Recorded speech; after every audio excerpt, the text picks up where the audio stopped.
We did get talking about this year's I'm a Celebrity, and I'm interested to know what you're thinking about all the campmates in this year's. Well, I actually have been enjoying it. I've actually never looked at it before Sunday evening. All right. And I've really enjoyed it. I think it's a very interesting combination of people.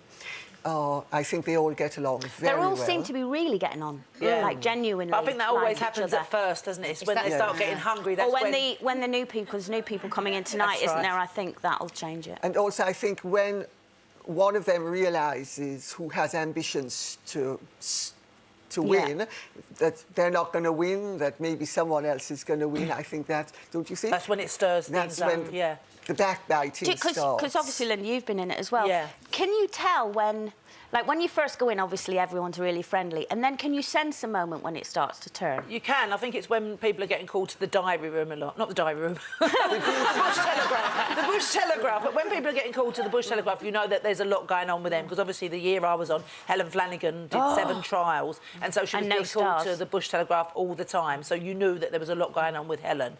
And the ones that are not called, you know that they're not really that interested in you. So I wasn't called that very much, really. Well, I remember last year when you were in it and you did the eating trial. Yeah. And it was like you were at a 5-star restaurant, like nothing fazed you.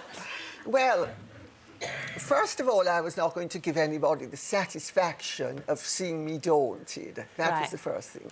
Second thing, I didn't want to do any other trials, and I knew I was going to be voted in for the first one just because of my name, etc.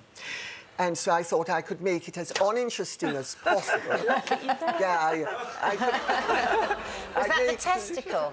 That's worm. That looked like plate of worms. That would have been the cricket. Oh. Because, of course, I had to eat live crickets. But, of course, once you use a knife and fork and you stab the cricket, it's dead. Oh, clever. So it's... Of course, that's why this year they've whipped the knives and forks away, because they realise that they want them to eat.